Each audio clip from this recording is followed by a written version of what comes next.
পটুয়াখালীতে নিজ উপজেলায় কয়েক ঘন্টা অবরুদ্ধ অবস্থায় ছিলেন গণ অধিকার পরিষদের সভাপতি নুরুল হক নূর।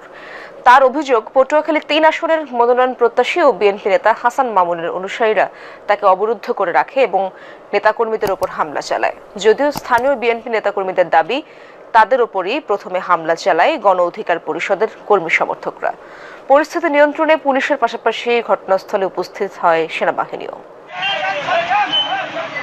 গণ অধিকার পরিষদের সভাপতি নুরুল হক নূরের বিভিন্ন কর্মসূচি ঘিরে উত্তাপ ছড়ায় পটুয়াখালীর গলাচিপায়। বৃহস্পতিবার রাতে পরিস্থিতি আরও উত্তপ্ত হয়ে ওঠে। এক পর্যায়ে অবরুদ্ধ করে রাখা হয় নূর সহ তার দলের নেতাকর্মীদের। স্থানীয়রা জানায়, বৃহস্পতিবার বিকেলে গলাচিপা শহরে গণ অধিকার পরিষদ পরিচিতি সভার আয়োজন করে। এ নিয়ে পাল্টাপাল্টি শোডাউন দেয় গণ অধিকার পরিষদ ও স্থানীয় বিএনপির নেতাকর্মীরা। অনুষ্ঠান শেষে বাড়িতে যাওয়ার পথে নূরের ছোট ভাই সহ কয়েকজন নেতাকর্মীর উপর হামলার অভিযোগ ওঠে বিএনপি নেতাকর্মীদের বিরুদ্ধে। এরপর চরবিশ্বাস ইউনিয়ন বিএনপি অফিসে হামলা ভাঙচুরের ঘটনা ঘটে, ছড়ায় উত্তেজনা। পাতাবুনিয়ায় দলের প্রয়াত এক নেতার স্মরণসভা শেষে গলাচিপা শহরে ফেরার পথে রাত 10টার দিকে বটতলা বাজার এলাকায় অবরুদ্ধ করা হয় নূরসহ তার কর্মী সমর্থকদের। ভাঙচুর করা হয় মোটরসাইকেল।